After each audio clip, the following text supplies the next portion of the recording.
NBR app. Brandon on the scattered break. Curry an open three. Got it! He's got 10 made threes. The record is 14. Good on Brandon Pajemski to just dribble with his head up. He was driving the whole time, watching Steph move without the ball. Steph's defender stayed with him on the drive. Another 40-point game. Yeah, and it would be another 45-plus point game for Steph and Curry as Steph goes for 48, but it's not enough again for Golden State against the Portland Trailblazers as the Blazers win up in the Pacific Northwest. 136-131 is the final. We welcome you in. It is Dubs OT with JD here on the Sports Leader from the Tasman Studios down in Santa Clara here on this Sunday evening following an NFL Sunday and a 49ers Sunday here on the Leader. But we're here to talk some Dubs basketball with you on into the night, and another extremely frustrating night for the Golden State Warriors. Stephen Curry, 48 points, knocks down 12 of 19 from three-point range. The Warriors themselves hit 24 three-pointers. So 12 from Steph and then 12 from everybody else. And the Warriors did it at a 50+% clip. And how about this for a story of this basketball game in Portland? Both teams knocked down 20 or more three-pointers, and both teams do it at a better than 50% clip. That's how you get scores into the 130s here. But another night where the Warriors defense let them down in this game, and on a night where Steph tries for the Herculean, unbelievable future Hall of Fame, legend of the game, top 5 ever type of a performance in Portland. And he's done it throughout his entire career up in Portland against the Blazers. But the Warriors just have not been able to pull out nearly enough of these close games. And tonight, another example is the Warriors lose in their 14th clutch game of the season for the 9th time in 14 games. So now 5-9 Golden State in the close games, and a waste another just vintage Stephen Curry performance. So Dubs OT with JD. We're on the air here. We are on YouTube and Twitch as well at KNBR. 415-808-5627 is the number. 808-KNBR if you want to jump in and join the conversation on the phone lines. And tonight really is, I think, not a night to say, well, Portland is the 30th team in the league and shoot it. No, you know what? When you give a team, these are NBA teams, and the Warriors know firsthand because they've seen the Blazers shoot the basketball at an extremely high level against them this season. You also know going into the game that the Blazers, and let's be honest, are a bad matchup for the Warriors. We saw it even in the preseason. The pace at which the Blazers play with their wing length and their size on the interior, they can straight line drive to the basket, drive and kick, and get real good open looks and get into a real comfortable rhythm against the Warriors. Again, they've done it a couple of different times now, early on the first week of the season, and we saw them do it right around the Thanksgiving week inside Chase Center, and that allowed the Blazers to get their second win. This game added to the schedule because of the Emirates Cup, and I was thinking, oh man, the Warriors to get a team that might, among all teams in the Western Conference, be the one, at least in terms of an under 500 team, that the Warriors match up with the worst. But when you give an NBA team mostly wide open looks from three-point range, they can beat you with a hot night. Every single team in the league can beat you with a hot night. And I know when you look at where Portland is at, they are at the bottom of the NBA, literally, in terms of their three-point shots. But I thought tonight the Warriors' defense was just pathetic for the most part. I mean, just non-existent, basically, for the most part. They were forcing turnovers at different points early in the game. But you look at the turnovers, the Warriors were turning it over just as much as Portland was. And so it wound up being a non-factor in the game, because you look at the Portland side of the ledger, 18 turnovers, Warriors scored 24 points off. You look at the Warriors part of the ledger, 18 turnovers, exactly 24 points off those turnovers for Portland to score in this game. So the story of it winds up being the 3-point shot and the free throw line. And again, when teams attack you and look to get downhill on you and go to the basket or go through you, there no greater indicator as to a team that can't defend another team adequately or doesn't have the personnel or the mindset on a given night to defend a team adequately is when they get themselves in foul trouble and the opposition winds up living at the line. There is nothing in the NBA rule book that says free throw attempts need to be even, need to be equal. And if you have a team that has some physical advantages against another team, you can get to the line a heck of a lot more than that team can get to the line against you. And again, it wasn't a dramatic disparity in terms of the overall attempts. The Warriors got to the line 23 times. The Portland got there 29 times, made 26 of the 29. But again, it goes back to the Portland is an incredibly bad matchup for the Warriors. And the Warriors, to me, look like a team that didn't realize how Portland had beaten them in the first couple of games that they played head to head and just looked at no, Portland's the worst 3-point shooting team in the league. So we're going to try to, because we can't defend drives to the basket and don't want to foul, we're going to dare them to make some threes. And then they got beat because Jeremy Grant hit 7 of 13 from 3-point range, and Shaedon Sharpe, who's a good shooter, hit 5 of 7, and Caleb Love hit a couple. And you look at it, Avdia's getting to the free throw line 13 times. Is there a player in the NBA that the Warriors have a more difficult time guarding than Deni Avdija? I mean, he just does whatever the hell he wants, gets his own offense, gets to the bucket, sets up easy buckets for others, gets his own, gets to the free throw line, kicks it out for 3-pointers. Deni Avdija has just destroyed the Warriors. He ends up with 26 to go with 8 assists as well as 7 boards. And again, that's kind of a familiar line for Deni Avdija going up against Golden State. So we are live on YouTube and Twitch on the KNBR YouTube page. We are live here on the radio at 808 KNBR, 415-808-5627. It's Dubs OT with JD here on the Sports Leader. Warriors lose 136 to 131. So that brief respite from the Dubs getting above 500 and all the great vibes that came from a game in Cleveland and a win in Chicago shorthanded last weekend is completely gone, and gone in the first 2 games that Steph Curry returns after being out since the night before Thanksgiving. Even on a night where Steph goes for 48 and the Warriors now find themselves at 13-14 on the season and back under the 500 mark with another little break in the schedule. Remember when the Warriors were supposed to be taking advantage of the break in the schedule because they're an older team that needed to get to where we get some time off and this team's going to rest and they're going to come out and they're going to be so fresh and they're going to be able to make things happen. Well, guess what? You just had 4 days off and now you lost 2 straight games. And now you got to play 2 more games coming up, the next 2 to be played against Phoenix on Thursday and Saturday. You get 3 more days off to lick your wounds and rest and practice. But you know what's going to happen after that? You're going to start to get back into a more normal schedule. And yes, the Warriors are going to have a home-heavy schedule in January, and they've got another Eastern trip after the Christmas holiday where they're going to be on the East Coast for a handful of games. And it is a little bit more spread out in terms of maybe 2 days off instead of 1 and no back-to-backs and all of that.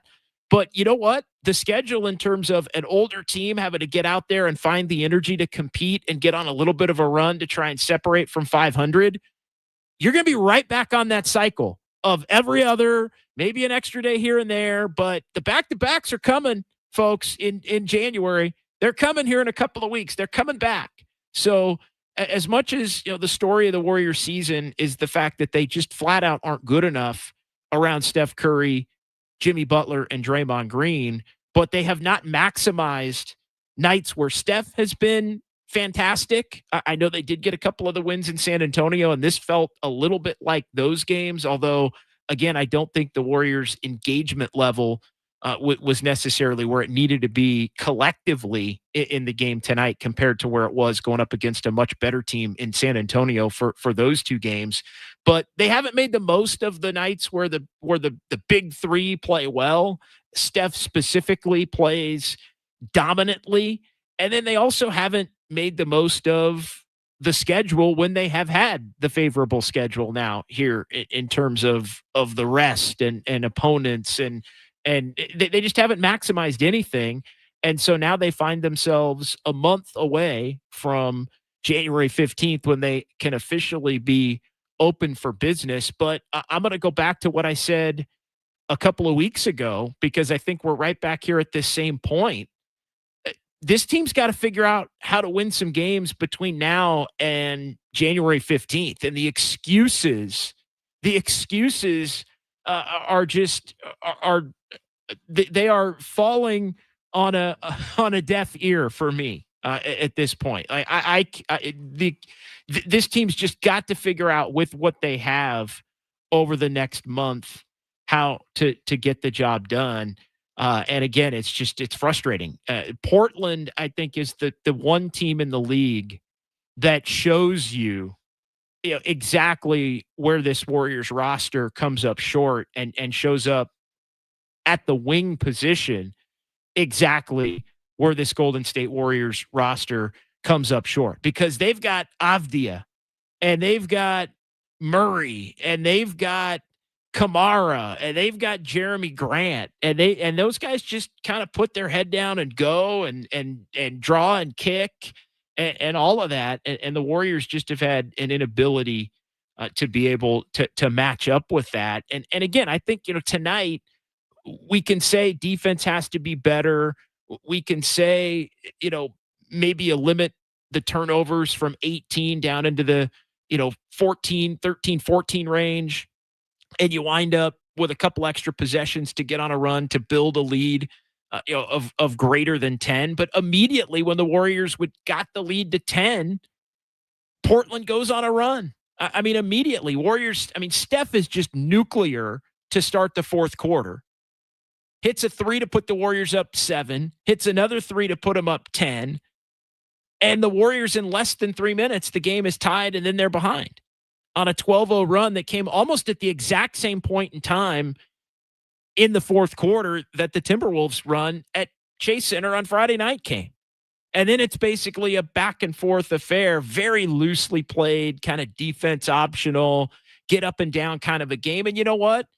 Those are the kinds of games that when the Warriors allow the opponent to get comfortable, the opponent tends to get comfortable, and the Warriors tend to come up short. But they hit some big shots in this one. A lot of them came from Curry. Pods hit a big three to put them up 3. But then again, Jeremy Grant with an answer.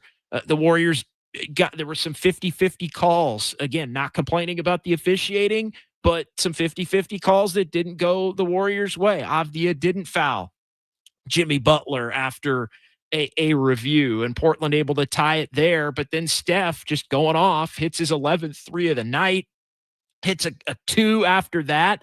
And the Warriors are up 5 now in the closing minutes, thinking, all right, they're going to find a way to eke this one out. But again, Portland answers with a 3. Offensive foul, Pajemski, Avdia, and 1. And Curry even answered that before Portland gets another and 1. And then that was basically the end of the line for Golden State as they wind up losing this one 136 to 131 a game. They led by 10 in the early parts of the fourth quarter. And again, they led by 5 with 2 minutes to go.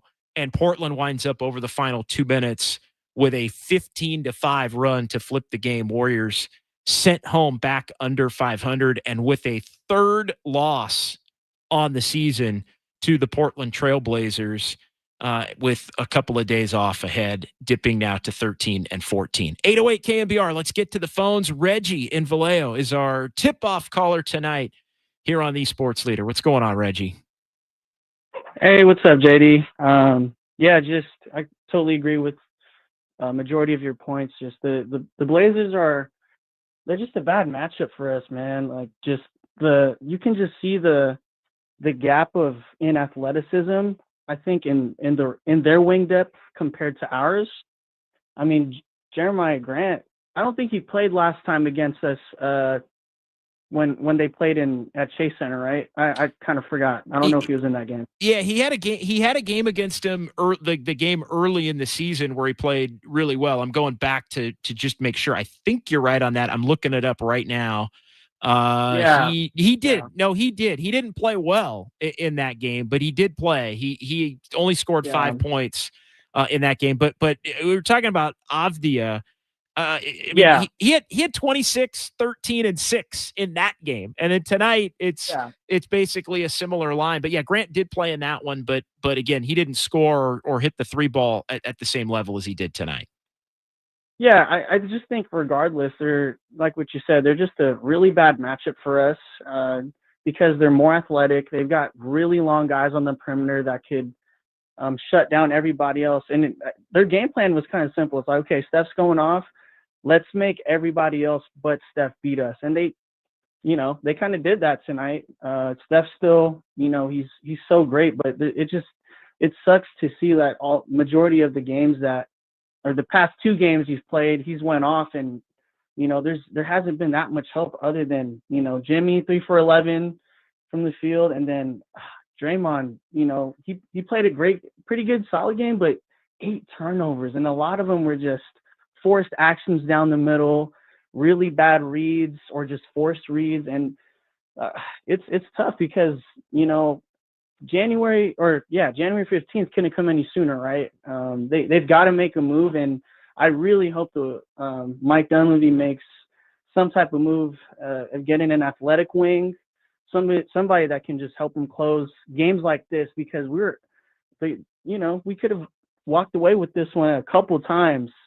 And just a lot of, mental errors by Jimmy, those offensive fouls that, what's that dude's name, Cisco, that just like small, stupid stuff, that you keep teams like the Blazers in the game and they're at home, so there's stuff like that, that's really hurting us. And I just think the multiple different starting lineups, it's really hard for the Warriors to get, some type, any type of rhythm, because I think you said this the last Dubs OT or the last game. There's like 3 teams within this team. You know what I mean? Yeah, it's the non-Steph team. Oh, like, Steph's not playing, so then you want Pat to do more, and then that changes the rotation, and then Steph comes back, and then that changes it, and Draymond's out. And then, no doubt.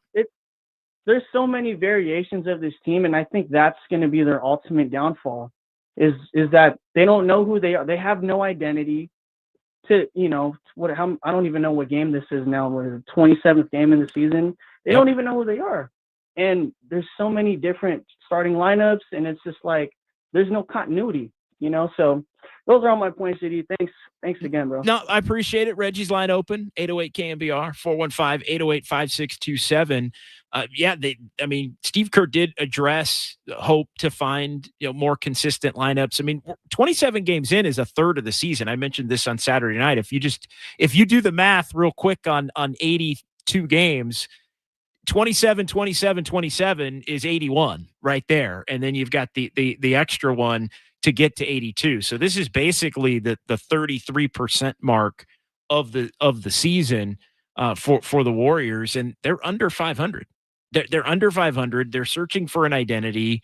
They're searching for consistent lineups. It took them until the first week of December to figure out what the group needed to be competitive in games where you don't have Steph Curry and you don't have Draymond Green and maybe you don't have, Jimmy Butler here and there. And now they're, Steph's back. Steph plays well in each of these first couple of games, and you wind up taking 2 losses. And, the thing, Portland was just so confident. That's the other thing that stands out. Portland's confident, and they've been a team that's lost multiple games at the buzzer in close games. They're a team that I think has been overall disappointing when you look at they kind of got off to a pretty good start to the season, but they're 10-16 with the win in this one as the Warriors dropped to 13-14. They're on the outside looking in of even the play-in tournament at this point in the Western Conference, basically tied with Dallas, but on the outside looking in 10-11. That's how bad that part of the bracket is currently. as we sit here a third of the way into the season. But yeah, Portland got off to a really good start early on, and then they've just losing a ton of close games, less competitive, had some injuries, whatever it is, but they're confident against the Warriors. Why? Because they knew that they had been able to take it to the Warriors in these first two head-to-head matchups. Look, the overarching big picture theme for tonight. Tonight is the night that shows you another example of the fact that this team just needs more. They need more. They need another wing. You know, you can talk all you want about DeAnthony Melton being the fourth closing piece. Who's the fifth closing piece? I don't think that there is anybody that can be that player for the Warriors consistently that's currently on the roster. The goal needs to be go find who that fifth closing piece is going to be if DeAnthony Melton's going to be the fourth one along with Steph, along with Draymond, and along with Jimmy Butler. And yeah, Jimmy Butler on a night where Steph goes off, Jimmy basically is having can only get the job done if he can get to the free throw line kind of a game. 3 of 11 overall. Draymond scored tonight, but then you look at the 8 turnovers, which were extremely problematic and a big part of the first half and a big part of overall why the Warriors were unable to gain more separation on a night where they offensively played extremely well. But then you look at the inability to know night to night who you're going to get, right? And DeAnthony Melton is a culprit tonight. DeAnthony Melton ends up playing 19 minutes. He's part of the closing lineup. He scores 0 points. He was 0 for 5. He is somebody you want out there, but DeAnthony Melton now falls into as soon as he's anointed as part of the closing group, and I don't even disagree with it, he has a night like we've seen Pajemski have, and like we've seen Moses Moody have, and like we've seen others who have kind of played their way into at different times being anointed as closers. And the reality is, again, none of these guys are good enough to be consistently a part of that group. And if you just look at where this Warriors roster is coming up thin, it really is, with the wing, with the wing depth and starting wings and finishing the game wings. Portland played small tonight. I mean, that was kind of the other thing that was sticking out down the stretch. Portland played small, and the Warriors went small, and Portland small outplayed the Warriors small, because Portland's small is actually bigger than the Warriors small, because Portland's got actual guys that are 6'7", 6'8", 6'9", that play the wing, and the Warriors are trying to cobble it together with Brandon Pajemski and DeAnthony Melton. Like that doesn't cut it. That doesn't cut it. They've got Portland had 3 guys out there that were at the length or size level of Jimmy Butler. Let alone the shorter players in Pajemski and Melton. And look, Melton's a terrific player. I again, tonight's not about crushing DeAnthony Melton or anything like that, but DeAnthony Melton had no points tonight, and that's, you need a little more of that from him, as much as you like everything that he's able to bring to the table. So 808 KMBR 415-808-5627. Kyle, let's keep it rolling. I feel like we got a little momentum here if we can, as you listen to KMBR 104.5 FM and 680 AM San Francisco, the sports leader. It's Dubs OT with JD here on a Sunday night as the Warriors lose again to the Portland Trailblazers. 136-131 is the final. So the Warriors are under 500. They have lost 2 in a row since Steph Curry has come back. They've lost 2 in a row since they got the big 4-day gap that was supposed to fix everything, because this is an old team that needs their rest. Well, now you're 0-2. And now you get more rest. And then you're going to play Phoenix. And, oh, by the way, Phoenix comes in at 14-12 currently, which is right above the Warriors. Warriors are still 8th in the West right now, but firmly entrenched as a play-in team, and 5 games back currently in the loss column of the 6th seed. That's the one thing that has happened with Minnesota beating you. Minnesota got another win tonight. They beat the Kings, and the Spurs are playing great, knocked off Oklahoma City. The Lakers continue to find ways to get the job done. They won a close one in Phoenix, kind of controlled the game, almost let it get away from them late. But the top 6 is solidifying itself. And the Warriors are not part of that group. And the Warriors, to the eye test, don't look like they're anywhere close to Minnesota, San Antonio, the Lakers, Houston, Denver, or Oklahoma City in terms of the regular season. They've beaten the Lakers. They've beaten the Spurs twice. Like they've beaten Denver. Like it's not to say they can't compete with those teams or beat those teams. That's not my point. My point is all of those teams are built to win a lot more games in the regular season, regardless of if the Warriors can pick them off, 2 times out of 4, 3 times out of 5 in a season series. And the Warriors are going to be coming at this thing from an extreme, I feel like, position of disadvantage. I mean, Minnesota right now is the 6, and Minnesota's playing at a 654 clip. So if you just want to do the math on where Minnesota's at right now, Minnesota, the 6th seed right now, is on pace to win 53 games in the Western Conference. Now, does that hold? I don't know, but if the Warriors have got no shot at getting the 6th seed, if you're going to need 53 wins, because this team's got no shot as they're currently constituted to win in 53 games. They look like a 44, 45 win team right now at best. And they look like a team that's going to have to get on the horse and play some excellent basketball just to get to that point at 8 over 500. Robert Brown jumping in here. Let's get to the YouTube chat. Again, 808 KMBR if you want to jump in on the phone lines, 415-808-5627. Golden State Lumber and Showroom text line. Kyle Haar is man in the controls and man in the phones back in the Daly City studios. And the YouTube chat is off and running, the best YouTube chat in sports. Robert Brown, 0-3 against Portland shows you all you need to know. It does. And again, I think Portland's better than their record, but maybe that's just me overvaluing the head-to-head of what I've seen them do against the Warriors. They're without a doubt a bad matchup. They are a horrible matchup. I mean, again, you could make the case they are among the worst 2 or 3 matchups for the Warriors in the entire Western Conference. And again, we saw it with the way they played in the preseason, even against them, and it's carried forward into the regular season to the tune of the 3 wins. Diggum, you are going to make open looks. We are the only team who have players who can't make open shots. Yeah, I know. That is another problem. But tonight they made shots.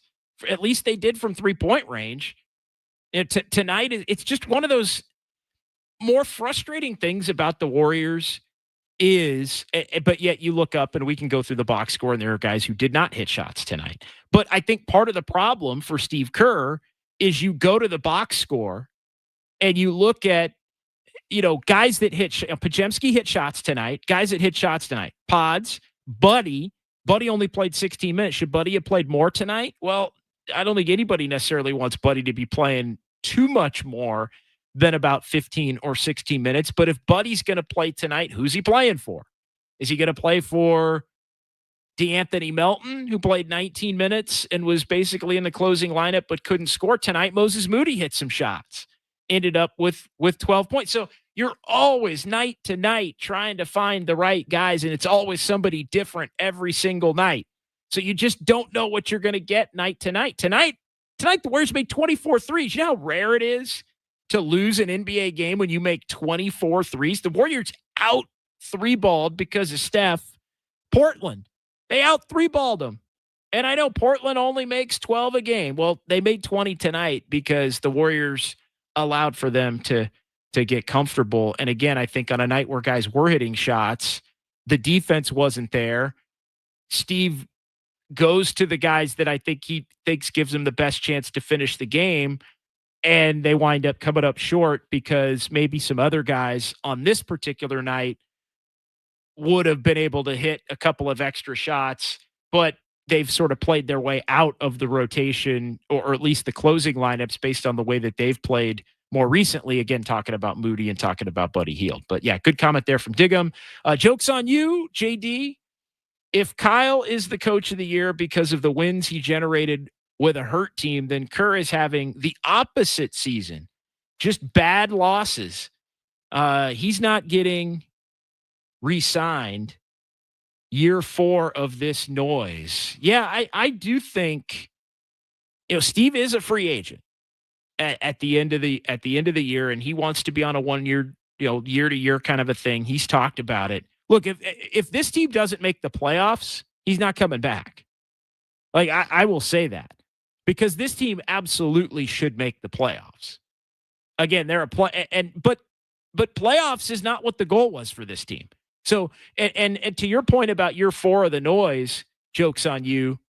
Without a doubt, this year right now on December 14th looks exactly like December 14th of last year, looks exactly like December 14th of 2023, looks exactly like December 14th of 2022 after the championship, when they were so disappointing on the road that year, before they eventually got it together, got to 44 wins and got into the playoffs. Yeah, the beginning, the Decembers and Januaries have been identical. The poor starts, the looking like this roster just doesn't have nearly enough, and the inability to kind of mix the pieces together has very much been on display here. And yeah, if this team doesn't make the playoffs, Steve's not coming back.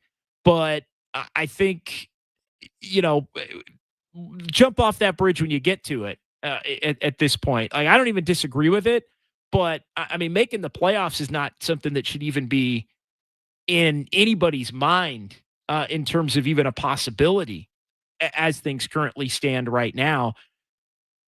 But again, they can't do it with this roster. They're showing us every single night in different ways why they can't get the job done with this roster. I still think it's more roster than coaching, but at the same time, again, if you make the power play that Steve is making in saying, I want to go year to year, and then you come up south of the most minimum basic goal, which is getting to the playoffs, then obviously that can come back to be like, yeah, maybe it's just best at that point to be able to part ways. 808 KMBR 415-808-5627. We'll get to Dr. P. No, let's get to Dr. P. We'll do Dr. P, and then we'll do the phones. We'll do Dr. P. We'll get to the phones. Let me get this straight. Curry nearly broke the 3-point record. Hield and Pajemski didn't have a Shaq did a fool low light reel, and they still lost. Yeah, exactly. Yeah, Pods was fine tonight.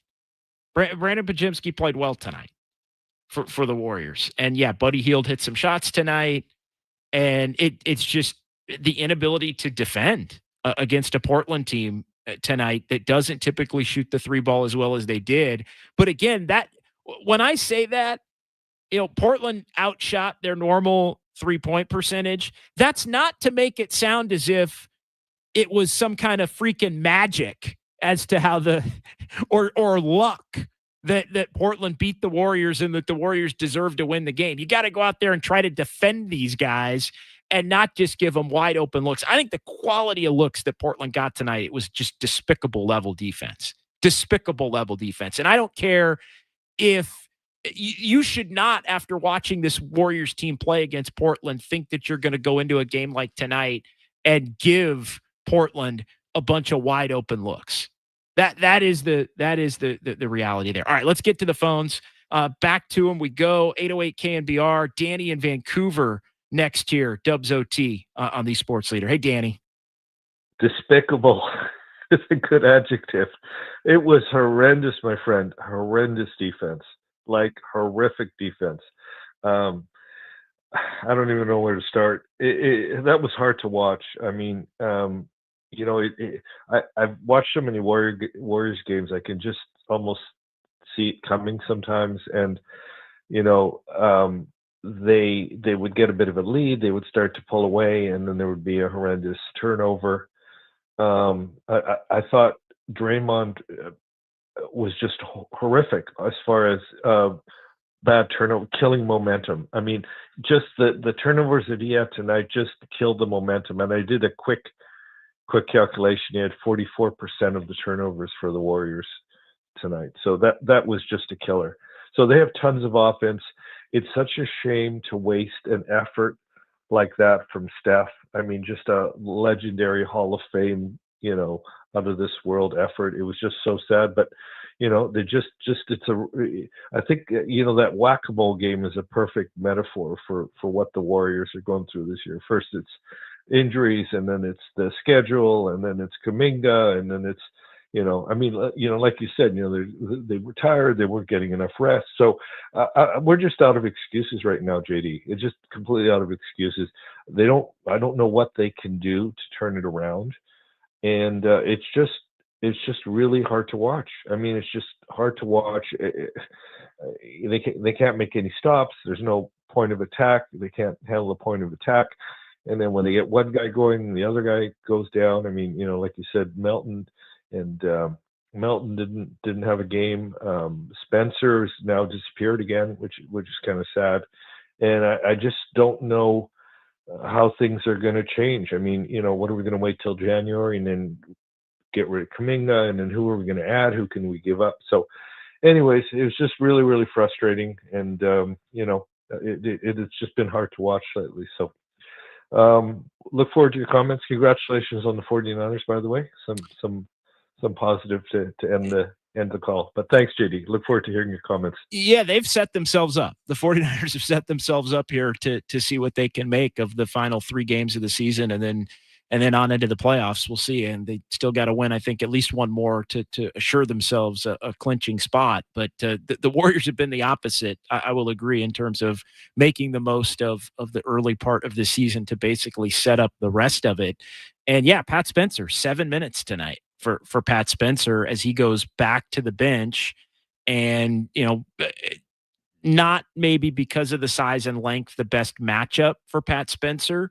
But again, if he's not going to hit shots, and he was, 1 for 3 early in the time that he was on the court, then it's going to be, a situation where he's still Pat Spencer, And so now, if Podziemski's got it going, and, Pat Spencer doesn't come out and it's gangbusters, then Podziemski's probably going to play, more minutes. And so is Buddy Hield and Melton for sure. And Moody was better tonight. So whenever those other guards or guard forwards play better, there's a trickle down effect. But to me, what the Warriors have to do is you got to figure out who the keepers are. You have to kind of project out a roster, a projected roster with the guys that you want and some semblance of roles that you could foresee them having on a team that maybe can't get to the 6th seed because they're rapidly falling out of it. And look, it's still early. We got 2/3 of the season to go, but can compete and contend on that level with those teams in playoff series. And so, it's Steph, it's Jimmy, it's Draymond. Again, unless you're going to make a major type move, like if you're going to get into the Giannis sweepstakes or those other things, we'll save that conversation for now. But it's, so we'll separate and say it's Steph, Jimmy, Draymond.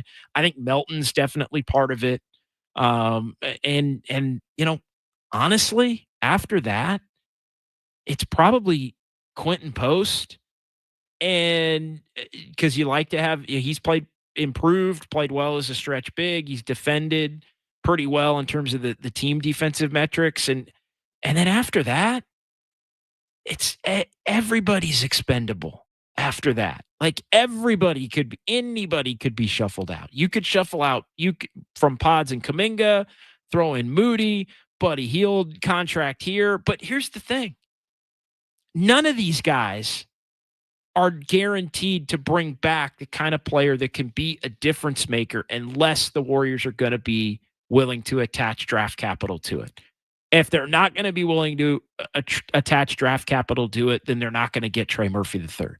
Then they're not going to get that 25 to 28-year-old prime wing that they're going to get. They're going to be on the Kyle Kuzma rack. They're going to be on they're going to be on that, they're going to be just making a trade. They're going to be in the Malik Monk department. That's, and again, I don't even think that's somebody that they're considering, but they're going to have to be willing to trade picks to add to, like, Podziemski on his own and again, Podziemski on his own, because he makes so little, you're not getting a great player back. But Podziemski as a cheap prospect with Kuminga isn't getting you Trey Murphy. Like, it's not happening. It's those two plus picks, and then when you get the picks, then you might be able to then you might be able to. You throw in 2 picks, then Podziemski, Kuminga, 2 picks, Trey Murphy.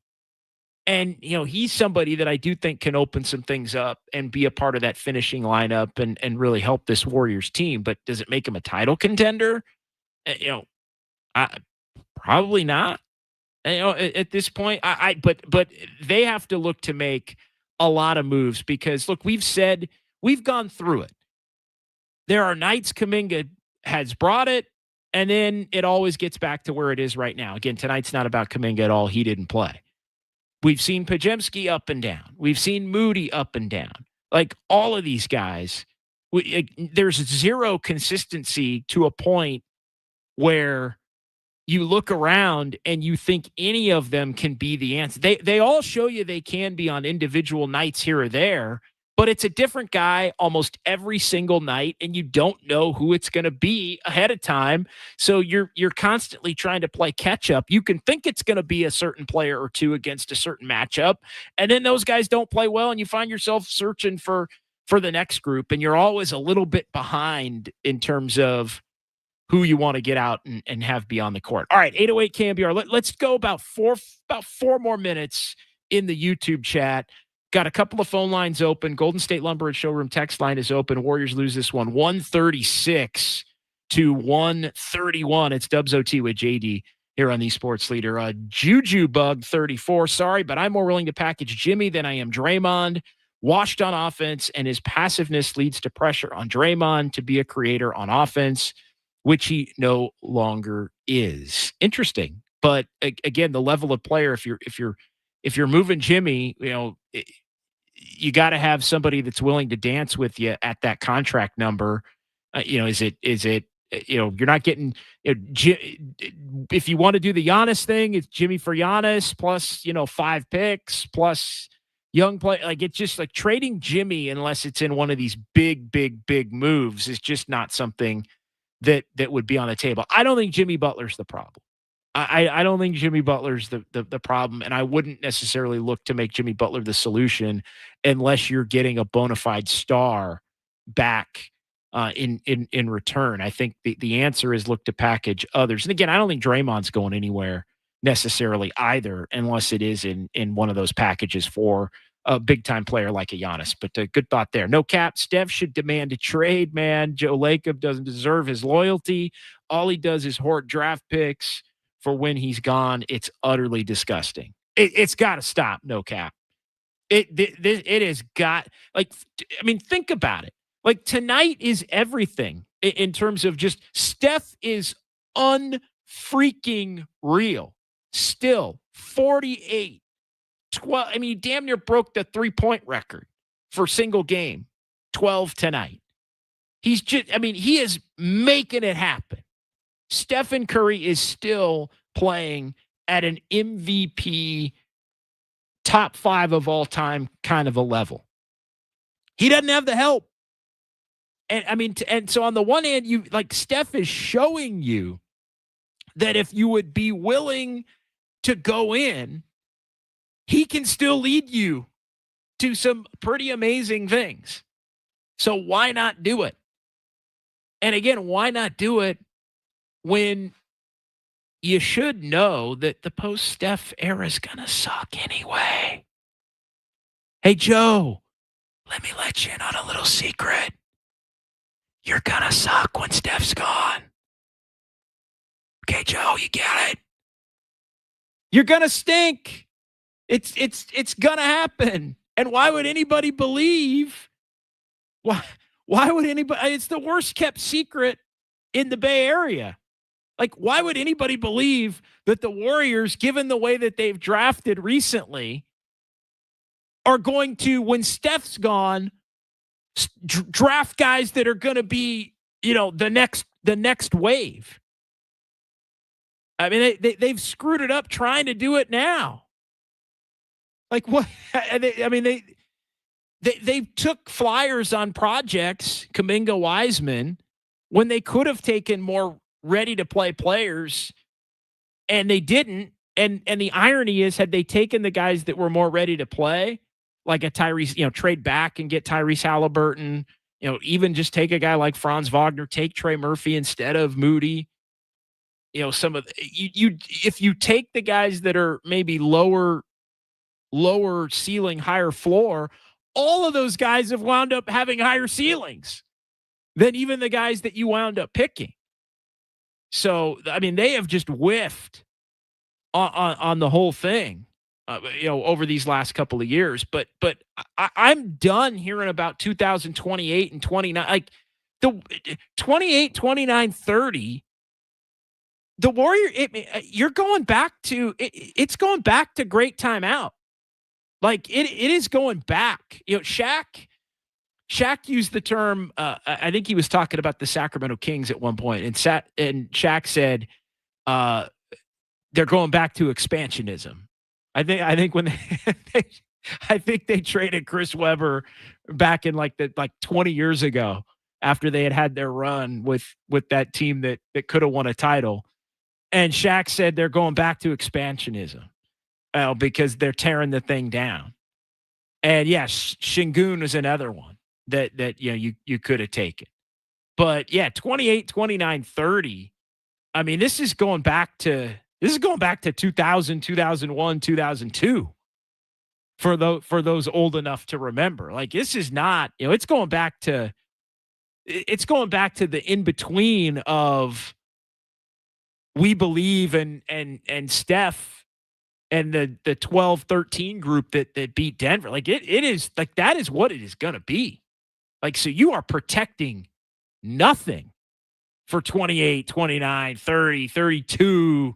Like you might as well go all in now while you've got Steph and Curry playing at the level that he's playing at. All right, let's take a timeout. 808 KNBR. We're going to come back. We'll get some more chats. We do want to hear from the Warriors locker room up in Portland. I got to think this is going to be a relatively frustrating night for Golden State as it relates to that, but they're coming back to the Bay. They've got 3 more days before their next game, and then they'll play Phoenix in Phoenix on Thursday, and then back at home against Phoenix coming up on Saturday before things start to get where the games start being a little bit more compacted and closer together. So 808 KNBR, 415-808-5627.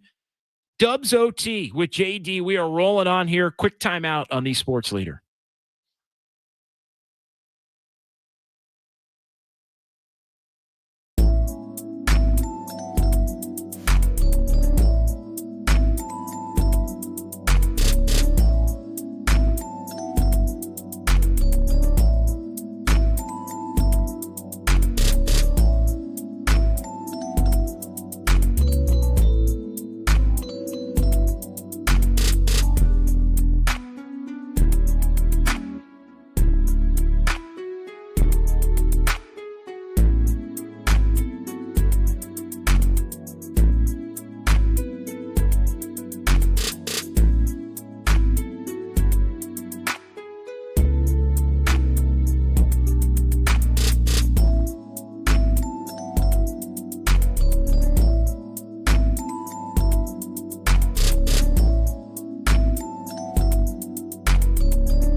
from downtown. Curry, way downtown. Bang!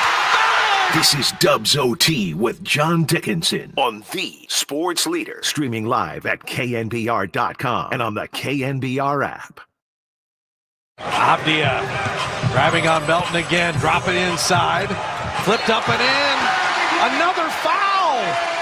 Jeremy Grant flipped it in, but the excuse me foul will be a three-point play opportunity. Yeah, Avdia getting it done for the Blazers. They beat the Dubs 136-131 up in Portland. Warriors back under 500 for the second time this season. Warriors got to a game under 500 after they lost in Philly, and then last weekend able to beat Cleveland and Chicago to get back to a game over 500. But now with Steph and Curry back, you start playing some better teams again in Minnesota and Portland, and you drop these two. And tonight, on a night where Steph goes for 48 and hits 12 of 19 from three-point range, it's not enough as the Warriors have a 10-point lead get away in the fourth quarter, early part of the period, and then a 5-point lead in the final 2 minutes. The Warriors were up by 5, looked like they were going to escape 126-121, and then it winds up being a 15-5 run for the Blazers to close it out. 808 KNBR 415-808-5627. We're going to get back into the YouTube chat here momentarily. Also some fun with numbers. We are going to have a Sounds of Dubs OT. A lot of good Steve Kerr tonight, I hear, from up north in Portland. So we will hear from the head coach. And it is my understanding that he evaluates his own performance to this point of the season. But let's be real. Whatever is the issue, some things have got to change here for the Warriors moving forward.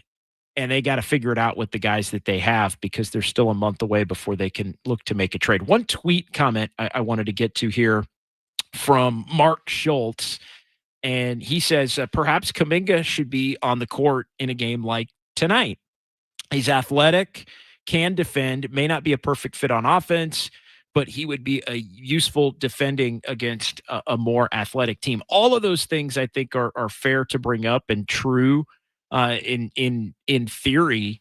But again, I think it's another example of how if you're constantly, here's what losing teams do. And this is not an indictment of Kuminga. It's just that the Kuminga point made me think of this, and he didn't play tonight. So again, none of this is on Jonathan Kuminga as it relates to tonight's game.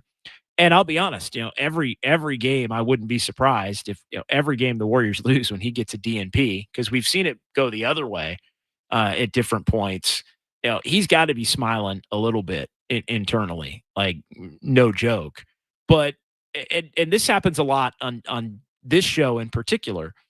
Any night the Warriors lose, and this goes for any mediocre or bad team. When the aftermath of a loss is always about the guy that didn't play, and it's a different guy every single night, should have played this guy more, should have played this guy more, could have played this guy more. Like, that is another indicator of you don't have the roster that's capable of doing anything. And that happens tonight. You can make the case it's Kuminga. You could, is it Pat Spencer? Other nights you could say it's somebody else. But that's another example. It's another example. You can look at the on the court and the lack of wing size against a Portland team that's basically all wing size, and why they're a bad matchup and able to kind of have their way with the Warriors on a night where the Warriors don't bring it forcefully enough defensively. That's one thing that tells you don't have enough. But, and again, it has hit a little bit more of a boiling point in terms of the frustration lately here on Dubs OT. Is it's random bench players. It's Pajemski's fault. It's Buddy's fault. It's GP2's fault. More of Kuminga, more of TJD, as we joked about a couple of weeks ago. It should have been you don't need, if you're looking at the guy who didn't play every single night, Seth Curry. Like, if that's your question every single night, and it's a different guy every single night that you're basically mentioning, then it just is another one of these indicators that your roster needs to change in a in a meaningful way. All right, let's get back to the chat. Darren Brazil, they don't want Kuminga to get hurt. Kuminga is getting traded, so he cannot get hurt. I think, I mean, that's part of it. I also think there's more to the way that Kuminga played when he came back. I think has put him into it's the fact that he was not driving to the look. I've said this. I'll be quick. I promise. He wasn't driving to the basket. He was really settling for jumpers. He wasn't running. He was not doing and playing the ways that he had really gone out of his way to play in training camp and in those first, let's say, 7 or 8 games of the season before he hit some struggles and then was taken out of the lineup and subsequently wound up being injured and missing some time. It looked like a different Kuminga. It looked like, for lack of a better term, it looked like kind of a checked out Kuminga, honestly. Like, you could question whether he was healthy or whether he was checked out. So I think it's more about that. And then, looking to give, some other players an opportunity. But your point does not, I think there is a component to, if Kuminga winds up hurt and you can't trade him because he's hurt, I mean, that is just an unbelievable, but it does still feel like we're a little bit far away from that point at a month away. But again, you don't want to end up in a, but let's be honest. The Warriors have lost these last couple of games when Kuminga hasn't played. If there's one thing we know about Steve Kerr, it's the fact that he is not afraid to shake it up and go back to somebody that he's buried on the bench. Like Kuminga, I feel like, is back in play now, honestly, over the next handful of games here as they have another 3 off days. Like, I don't think nobody that gets completely taken out of the rotation completely is forever out of the rotation with Steve Kerr. And so, I don't think this is a grudge or anything personal or anything of that. So I think, again, it would not surprise me if he was back in and got some run as soon as the next game, which is on Thursday. But yeah, that point I do think is fair to bring up. We are going to get close to a point where you don't want Kuminga to be in a position to get hurt to where you can't move on from him. Joke's on you. I don't think Murphy helps this team. They need a Murphy and a Caruso type player. I mean, both would be awesome, but again, the number one thing they need is a 3-and-D wing. They need an athletic 3-and-D wing. Like, if you could pick a player, if you could create a player that's not a superstar, because I don't think you're getting a superstar player. But if you could create a player that's not a superstar, I do think Trey Murphy III would be the guy. I mean, he's 6'8". He can play 2, 3, or 4. He can shoot it. He's going to keep the ball moving if he's not shooting it. He can defend. Again, legitimate athleticism and length. Like, he is the kind of player that I think would help unlock a lot of different things for this Warriors team. But again, you're not just getting Trey Murphy. And for Jonathan Kuminga, like, no matter how much you wish it to be true, the Pelicans are not going to be taking that offer. But I do, yeah, a two-way defensive type guard, that Caruso would be awesome. Like, Caruso and Caruso can guard every position. Hell, we saw him guard Jokic in the playoffs last year. So he is definitely somebody that would help. But I'm more in the shake it up a little bit mode in terms of, bring in a couple of guys, revamp the whole thing a little bit. The problem with that, though, is a lot of times you make it where you're moving a big chunk of your roster out at the trade deadline. It does make it harder to build chemistry in the short term. And again, after the deadline, you've only got about 30 games to go.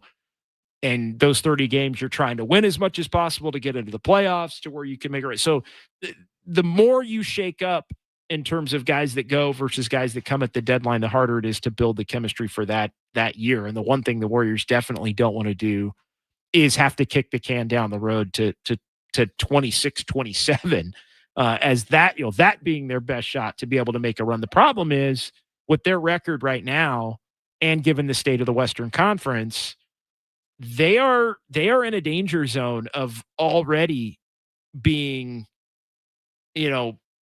in trouble for being able to be even a top 6 team unless some teams start coming back to the pack. And they may. San Antonio might. Minnesota might a little bit. But the Timberwolves are winning games right now, even without Anthony Edwards. D-Nail, I know size isn't everything, but when you are small and older, this is what happens. Absolutely. Absolutely. And again, throw age into the whack-a-mole conversation. Some nights it's age, some nights it's rest, some nights it's inexperience, other nights it's just inconsistency. Some nights it's turnovers, another night it's defense. You finally get the offense going, and then you can't defend. You get the defense going, you can't hit shots. Where's your secondary score? It's just a different thing on a different night, and that's what I feel like is the greatest indicator of a mediocre team. Good comment there. Appreciate the comments here. Jerron Hopkins, Kerr is awful.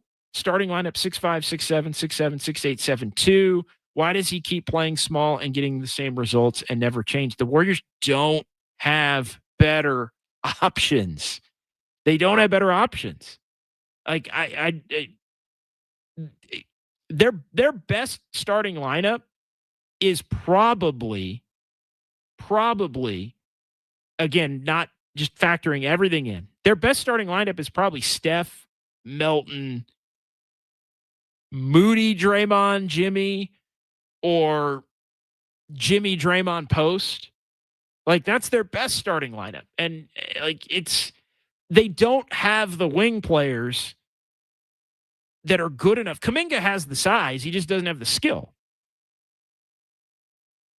The problem is they've got guards that have the skill but don't have the size. And they also have small wings. Like Moody is not a guard. Like Moody, they have always viewed Moody as more of a forward than a guard, recently.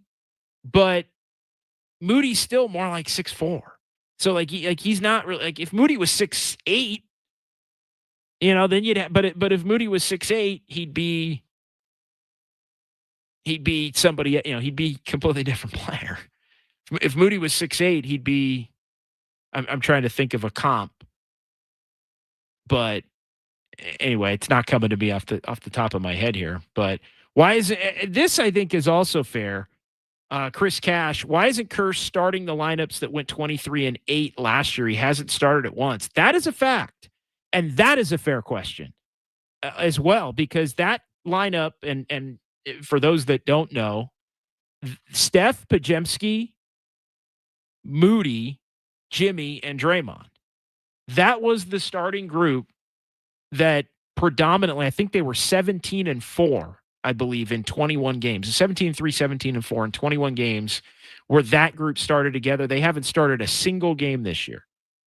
I'd give it a look. The problem is, and I think why they got away from it, was because Steve had said he didn't want to start Draymond at the 5 and play Draymond a ton of minutes at the 5 because it was going to wear Draymond down. So I think what they got into I think they were going to start, and I haven't mentioned this in a while, I think they were going to start the season with that as the group, as the lineup. And then they were going to pick nights where Horford or Post was in for Podziemski. But when Moody got hurt in training camp and Kuminga played well in the preseason, Kuminga earned the starting spot to begin the year. And I think that, as much as it was a positive at the beginning, I think that wound up being a net negative because it kind of made them think that Kuminga could still be a part of it in a way that he really had not been a part of it. And it threw everything out of whack, I think, in terms of the beginning of the season. Again, not his fault. It's more about Moody getting hurt, I think, than anything. Because Kuminga was going to be a bench player with regular rotation minutes being asked to do the things that he did. It turned him into a starter. And then Kerr never went back to that lineup. He never went back to that group. And part of it is, I think, not wanting to have Draymond at the 5. Part of it also is Podziemski kind of sucked to begin the year. I mean, that's for a second consecutive year. And then it got to a point where I think Podziemski was so bad that Podziemski hadn't really deserved to start. And so he was keeping Podziemski out of the starting lineup because he wasn't, you're telling Kuminga he can't start, but now you're going to start Podziemski when Podziemski's equally as bad. So that then you have that as a problem. Fast and entertainment.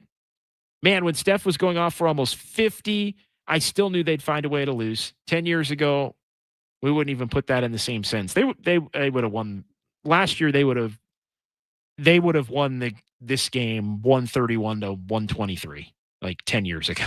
I mean, I don't know. They would have won the game. They might have won the game 131 to 117 10 years ago. I don't know. And Steph would have had 35, but in 3 quarters. No, I kid. But yeah, I mean, they 10-0 run. You get up 10 with 10 minutes to go, and in a blink, the lead's gone. You get up, and that was the story of the night. Every time it looked like, all right, Warriors are up 5, and then it was just Portland would hit a 3. And why? And part of it was the Warriors' inability to get out and get within 3 feet of somebody standing out there ready to take a shot. It's brutal. Let's continue on here.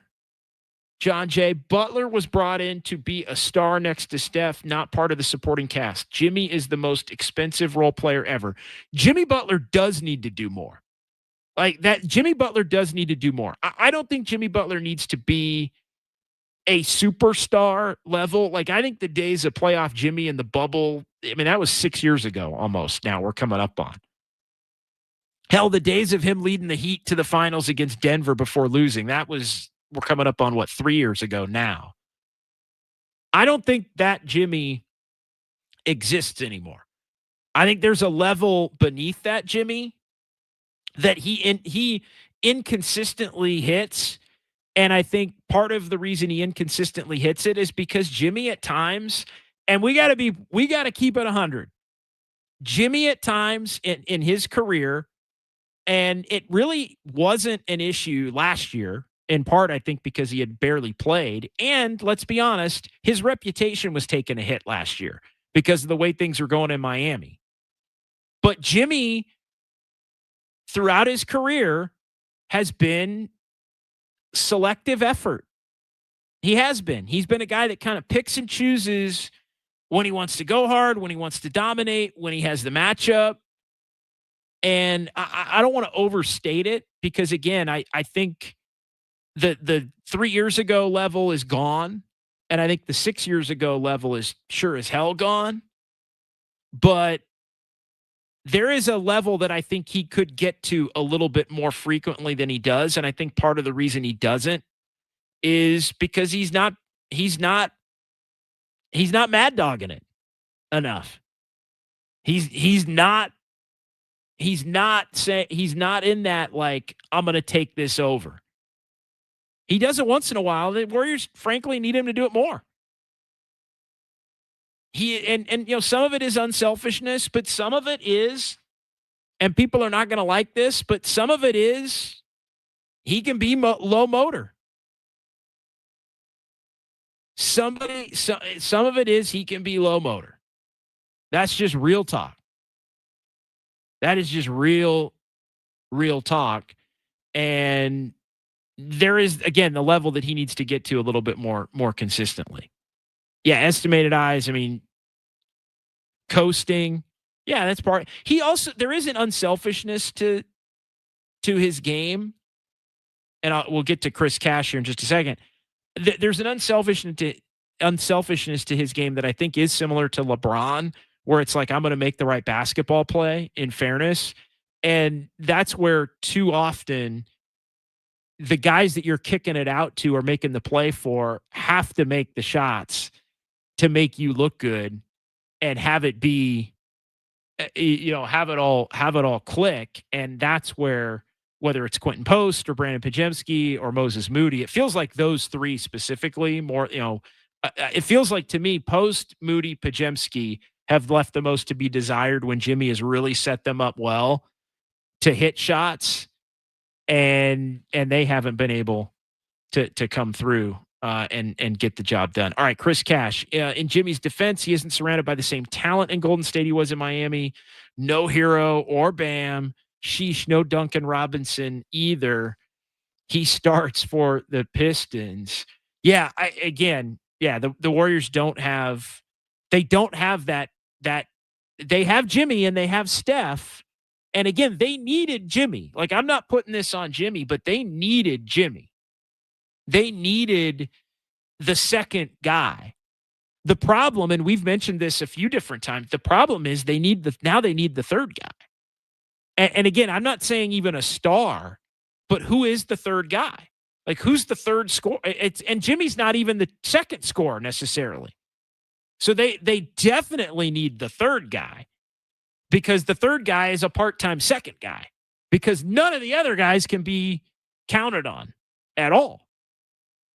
So that is, and you're right. I do think it is, people think, oh, it was, Caleb Martin and it was a bunch of scrubs, right? That he was, but yeah, no, he had Bam and he had Hero, and there's no doubt. There's no Bam and there's no Hero on this work. Now there is a Steph. But again, who's that next guy? Like, would you rather have Hero or would you rather have Pajemski? Obviously you'd rather have Hero. But John Jay, trading for Jimmy was a desperate move. And the run they went on to sneak into the playoffs last year was a mirage. It's looking more and more like it.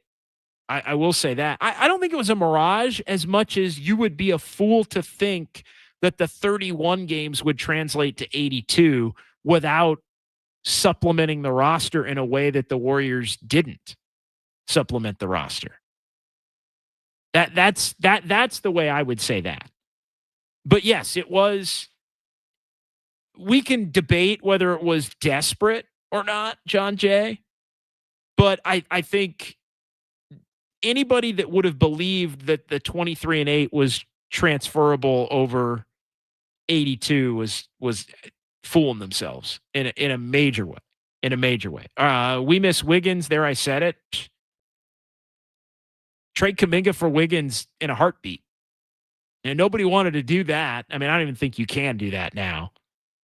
But again, you had to trade Wiggins to get Jimmy. The problem is then you needed, and we talked about that at the time of the trade. Like, are they going to miss Wiggins? Like, yeah, you'd rather have Wiggins. You'd have Wiggins right now. That without doubt, you'd rather have that. He would 100% help. Now, again, he's on the underwhelming side, I think, of guys that you can pick up. But, and I'm not even saying you can pick him up, because I think Miami's at a point where they may just keep him. But yeah, they do miss Wiggins. They miss Wiggins with Jimmy. Now, if you go back to you have Wiggins and you don't have Jimmy, then forget it. You'd be worse than you are right now. Ebe here, Draymond and Jimmy cannot guard the basket, too slow. Look, Draymond's been a good defender this year. Tonight was not his best night. And again, I think a lot of that's the matchup. I think Portland is a bad matchup for Jimmy. Again, all these guys are more athletic than both of them on Portland. And Portland has a couple of centers that they can throw out there in the mix that can punish the Warriors in different ways. All right, let's get one more, and then we'll take a timeout. Max Lopez reminder: we moved people like Dante to keep space for 20-year-olds. Yeah, Dante got paid though. Dante DiVincenzo, he got paid. But yeah, they wanted to open up spots for some of the young guys to be able to come in and get some run. And yeah, none of them are where they need to be at this particular point in time. All right, let's take a timeout. 808 KNBR. We'll get our final installment of Kyle's Clicks here. We'll get our fun with numbers and also some sounds of Dubs OT. Warriors lose in Portland, 136-131. We continue on here. Dubs OT with JD on a Sunday night on the Sports Leader.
KNBR presents the sounds of Dubs OT. I can see the headline now. Kerr says Warriors better without Curry. No class, no ball. I want to get my joy back. I'm happy here, off the court. Now here's John Dickinson. All right, welcome back. Warriors lose 136-131. Dubs OT with JD, our final installment of Kyle's Clicks here on a long but a lot going on this Sunday. Fun Sunday, watching sports, watching the Niners, watching the NFL, and then the Warriors disappointing tonight with the loss in Portland on a night where Steph was so great. Kyle Haar, appreciate him. Long day for Kyle Haar, part of the 49er broadcast as well, as cleaning things up here to end the evening with some Dubs OT. We'll get to Kyle's Clicks. We'll get to fun with numbers. Let's first, though, dive into a quick edition of Sounds of Dubs OT. It's going to be only Steve Kerr tonight. And so we'll hear from Steve on a number of different topics, including Draymond Green's return and how he would evaluate Draymond's performance in his first game back. Well, his energy is amazing for us, and he plays so hard, and he's just got to find a way to walk that line. He's an incredible player, and we'd be big trouble without him. But he's got to have 3 turnovers instead of 8. It just is what it is. And a lot of them he was just in a rush. He's got to just find a way to slow down a little bit, keep the game under control, because that obviously impacts our defense. We gave up 24 points off turnovers.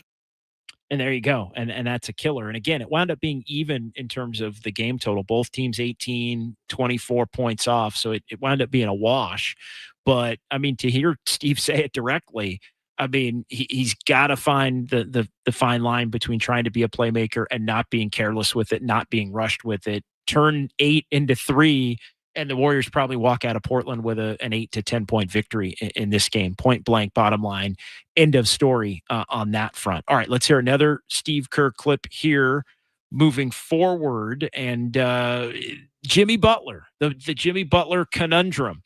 What's going on with Jimmy Butler? How do the Warriors maximize getting more out of Jimmy Butler? Too many nights where he's a little too passive in terms of looking to score and not scoring enough unless he's getting to the free throw line. The Warriors need more from Jimmy Butler. Here is Steve Kerr on how to get a little bit more out of Jimmy Buckets. Yeah, I got to find a way to get him more into the groove of the game. 11 shots. I don't know. I don't really consider, Jimmy's game to be dependent on how many shots he gets, but we do need his scoring. We do need his playmaking. I thought we did a better job last year of putting in position to attack and create shots for people. And we need to get back to that type of control of the game where, we're going to him in the half court, especially when Steph's out, going to him in the half court, taking care of the ball, turning the other team over, controlling the game. And we're not there. We've had a few moments during the season, but we're not able to consistently put the ball in Jimmy's hands and let him control games like we did at the end of last year. Yeah, and translation, they got to get back to doing what they were doing at the end of last year. And so I would also say that's not a glowing that's not a glowing statement toward Jonathan Kuminga getting more minutes. I will also say that, because I think if they're going to put the ball in Jimmy's hands in that way, then that would mean that Kuminga is probably not going to be on the court in those instances. So they're going to have to, if he's going to find his way back into the rotation at all, pick a different way to do it, which I think was going to be part of how they were going to, cobble together a rotation to begin with. But yeah, they got to get back to finding for a lengthy stretch some of the magic that they had at the end of last year, because it just has not been there throughout the course of this year. And yeah, they almost have to force Jimmy to be a little bit more aggressive.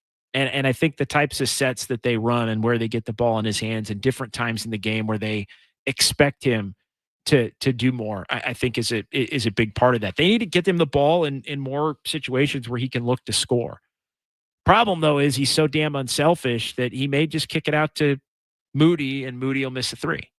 So, and there, again, there's been a little too much of that. He may kick it out to Quinn Post, and Quinn Post might take 15 seconds to shoot the ball in the corner. He may kick it out to Quentin Post, and then Quentin Post will think he's Larry Bird in like the 1987 3-point contest where he's got one shot to win it, and he just tees that up for like 8 seconds and then makes it, of course, because he's Larry Bird, not Quentin Post. So, but yeah. We digress here on this Sunday evening. All right, let's hear one more from Steve. And I think this one's the most important one of the night. It's a short one. It's an obvious one, but it also, I think, is important. So we'll hear what does Steve think of Steve's performance so far this season? We got to find a way to connect the game. That's my job. I'm not doing my job well this year. We're 13-14. We have enough talent to be much better. We're losing all these close games. So I got to find a way to help these guys. Yeah. And again, I think when you everybody kind of asks for some of Kuminga's asked for whatever. Pods has said he wants to be a certain type of player in the time beyond, Steph Curry's tenure with the Warriors. Like a lot of guys have asked for more. And look, Steve is pulling a power move right now in terms of the contract. You can't be playing the power move and be 13-14. That's just the reality. And I wanted to hone that back to Steve. You can't be running a power move. Maybe I want to be here. Maybe I don't. Getting your Phil Jackson on. I want to be here, but let's see how it shakes out and be 13-14. That's just it's got to be better because you know what? But this team should be better than 13-14. That I will say. Should they be 17-8? I don't know, or 17-10. I don't know because I don't think they're that talented. And consistency is often talent based, but he's got to figure out if there's guys he likes, then play those guys. And I think maybe he started to do that the last couple of games. And unfortunately, they've played one that's a horrible matchup in Portland and another in Minnesota that's a pretty darn good team. But Minnesota didn't have a hand. And you still can't. And you still find the guys that you like and you trust and get them in some of the positions that they were in at the end of last year and try to ride it out that way and then stick with it for as long as you possibly can. The problem is it's not always Steve Kerr's choice as to how long you stick with a particular rotation because of the age. And guys are going to need rest and guys are going to need nights off and all of those kinds of things. That makes it hard enough to find consistency. When you have that level of inconsistency in terms of for those reasons, and then you tinker every 3 to 5 games on top of it, it just creates this untenable cocktail. And I kind of feel like that, in addition to the lack of talent in particular spots, is why the Warriors are where they are. But yeah, this game does feel a little bit like it needs to be some semblance of a wake-up call. But you know what? The wins last weekend against Cleveland and Chicago were supposed to be the things that keyed a hot streak because they were going to win those games and then get the rest, and then Steph was coming back. And then Draymond, and you're going to have everybody. Oh, you're 0-2 now in that stretch, and it's kind of back to the drawing board. All right, let's get our final installment of Kyle's Clicks. We'll go rapid fire here. And then we'll do some fun with numbers, and we'll call it a night on that note. Andis Brown, Dre, and Jimmy will at least get up for playing Dylan and the Suns. That's a fact, and that is a good thing.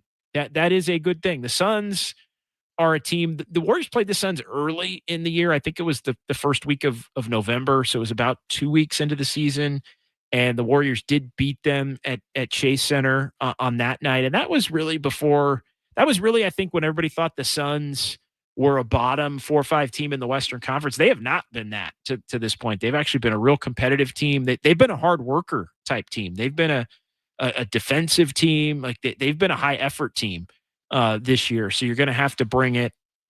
But yeah, it's funny you mentioned that, Andis, because I look at it the same way as far as, who are you going against and where's the motivation? Because there are some nights where Draymond and others on that Warriors roster are going to have it. And yeah, anytime they see Dylan Brooks, it definitely is going to bring that level of intensity. And sometimes they need that edge to be able to just compete at the level that it takes to win. San Jose Jazz Fan 8. Hey, Steve, apology not accepted. Wow. Wow. Yeah. Bennett Roth, silver lining, 5 straight games of double-figure scoring for Post. Yeah, Quentin Post's been good. Quentin Post has been good. More Quentin Post minutes, I don't think, has hurt this team at all. In fact, I think it helped. But again, it's find the right combinations of Post. And tonight was a night where Draymond was playing. Quentin Post playing the 5 means Draymond's got to play the 4. I'm of the opinion that Draymond doesn't play the 4 as well as he plays the 5 at this point in his career.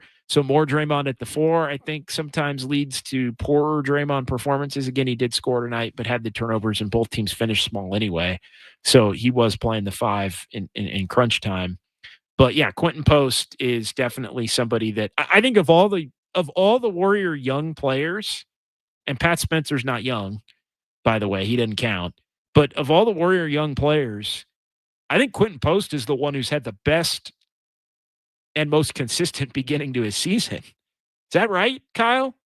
Fair or foul? Is that fair? Of all the young players, who's been the most consistent this season? Who's had the best year? And I'm saying Post, Pods, Kuminga, Moody, Will Richard, TJD, if you want. Oh, I mean, geez. it's not him. No. I mean, I like Will Richard. I mean, Pods has feels like he regressed. John Jay, QP is our Robin now. Oh, Jesus. Help us. Oh, Help us. Are we including goodness. Pat Spencer? Because I think he made... Yeah, but Pat Spencer's not young. Right. He's 29. He's a young 29. wow. Andis, he's a young 29. Wow. Yeah, he's 29. Yeah. How old do you think Pat was, Kyle? Well, I just thought, 25? He just got here, like a couple of years ago. Now, but... Pat's been around for a minute. Okay. Yeah. Okay. Pat got a late start, as they say. Late bloomer. Yeah, no question. So, yeah. So give me your vote. Give me your vote. Who's been the most consistent Warriors young player? Yeah, it would be Post. It'd be Post, and that's even with Pods having some games, and Moody had a little stretch, and Kuminga's first 5 games were pretty great. Honestly, They were really good. Yeah. But I think Post has been the most steady and consistent to this point. Yeah, I mean, I would say earlier in the year, Pods and Kuminga were in the same kind of bottom tier in terms of consistency, with Moody kind of staying afloat. But now, Pods has reeled together a couple good games. It hasn't been great every night, but better than at the beginning of the season. All right, let's get some more chats here in our final couple of minutes. Dubs OT with JD here on the Sports Leader. JD, are you gonna be there for Sunday Night Football in 2 weeks at Levi's? I'll buy you a beer. Yeah, Bull Cubs. I'll be here. I will be here. At Levi's Sunday Night Football against the Bears. Looking forward to it. It's gonna be a lot of fun. Kerr, you can although I really probably shouldn't drink. There's kind of rules against that. I will be in the locker room post game, so that's kind of frowned upon. So I'll have to take a rain check on the brew. I'll have to take you can have one if you're doing a show, but if you're actually going to be in the locker room around players asking questions, probably shouldn't do that. Kerr treading lightly with Jimmy. Yeah, I agree. I agree with that. Again, the great coaches take up for their teams, and that was the other biggest overarching point from all the Kerr we played. And look, a lot of it's not new, and for many, you hear Kerr say that stuff, and it's an eye roll because you've heard him say it over and over. But he does take up for, great coaches take up for their guys in terms of put the pressure on you, put the target on you, not the players. And so I think there was a lot of that in the There was a lot of that in the post-game press conference today. JD was like, beer? Yeah, I was definitely there. Post is playing okay down low, but damn, you watch a kid like Wemby and you know we're nowhere near it. I mean, Wemby's going to be an all-time great if he can stay healthy. I mean, that is, I think, without a doubt. Apollo Crews, I'm telling y'all, JK for Avdia and Klingon straight up, we save money too. Yeah, maybe 3 years ago. Maybe 3 years ago that could have happened. Let's continue. Fozzie comparing this team to trailer parks is actually disrespectful to the trailer park, excluding Steph. Now that seems a little harsh, but it's bad right now. It is bad right now. Bennett's killing me right now. That's a great one. That might need to be the comment of the night. No, maybe not. Bennett Roth, JD. Hey, Jawan, how did you think you executed the game plan tonight? Jennings, dude, are you sauced? Exactly. That's exactly why it's frowned upon. You're close quarters down in the locker room post game. You can't really be doing that. But that is pretty good. That's exactly right. All right. Rich Ray, maybe we should move back to Oakland. Man, I haven't heard that one in a while. No cap. JD, are you telling me you don't think the Blazers would give us Denny or Sharp for 2 first-round picks? Yeah. Okay. Funny. Touche, no cap. That's all right. You win, bro. You win, brother. That's pretty funny. All right, let's get to our comment of the night. Now, time for the Dubs OT comment of the night. Hold up, as I try to find one. Oh, come on, Kyle. You didn't have it prepared? There we go. Ian Johnson, JD confronting a player in the locker room after a few pops. LOL. Yeah. That's a good way to never to see me again. No, I'm kidding. But no, that's yeah. If you're done, if you're not going to be in the locker room, you're doing a show, you're out at Harmonic in Thrive City, you're not going back into the locker room to do interviews, all good. All good. You can do that. But yeah, you definitely want to stay away from that and then head into the locker room and be getting in the closed quarters with Trent Williams or Jawan after a game. All right, let's close up shop with a little fun with numbers. This is Dubs OT with JD. Time now for fun. I'm a fun guy.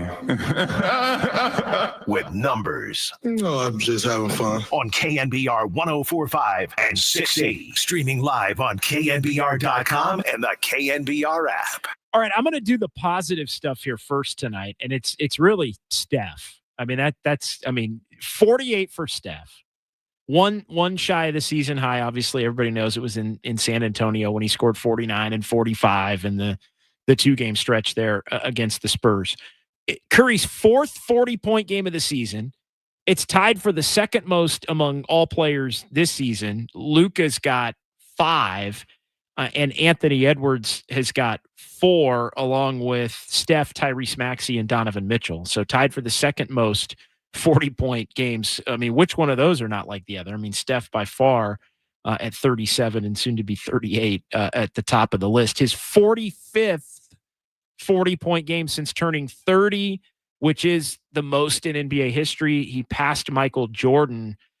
He had passed Michael, I think, for most above 35 at one point, but now Steph has the most 40-point games since turning 30 years old. So it's Steph with 45 of those, MJ with 44 of those. So 21 in the fourth quarter for Steph, second 20-point quarter of the season. He also did it in the third quarter in San Antonio in the game that the Warriors won when he had 45. 33 in the second half, second 30-point half of the season.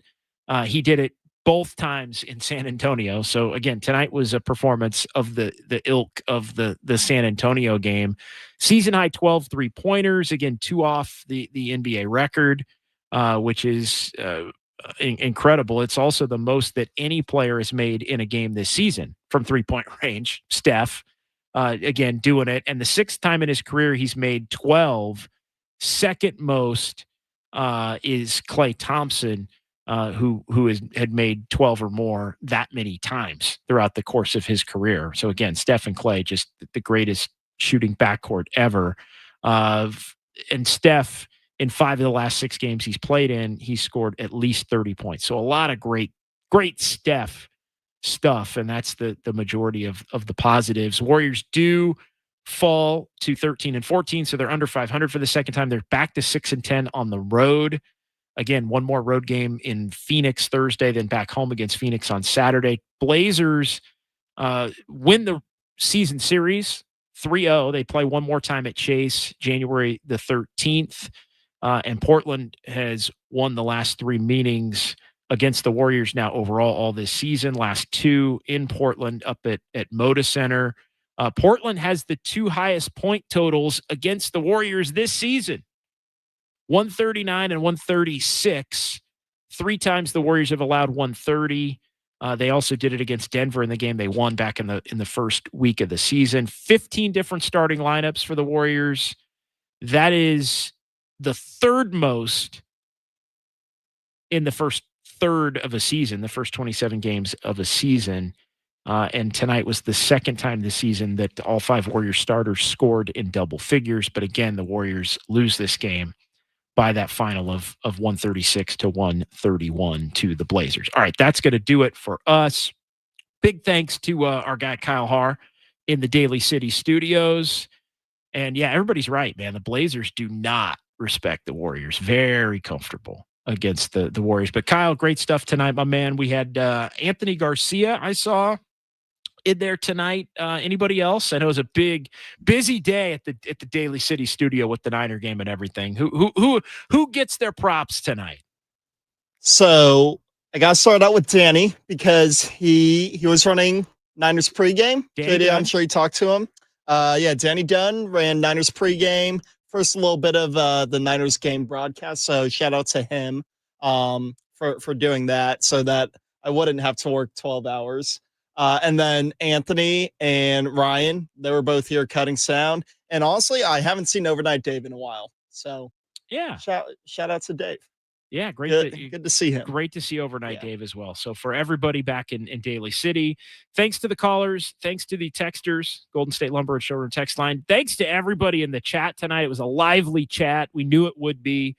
And enjoy your week. As again, I like getting in a rhythm. I like games every other day, and we'll get that coming up on Thursday and Saturday. But yeah, let's enjoy your Monday, Tuesday, Wednesday. We'll talk again Saturday, immediately following the Warriors and the Suns. I'm going to be with Greg Silver on Tuesday, sitting in for Greg Papa. So stay lock in for that from 10 to 2 here on the Sports Leader on Tuesday. But otherwise, we'll talk to you Thursday. Warriors lose 136-131. As always, we're talking about it right here on the Sports Leader. John Dickinson. No, God! No, God, please, no! Big audio quality.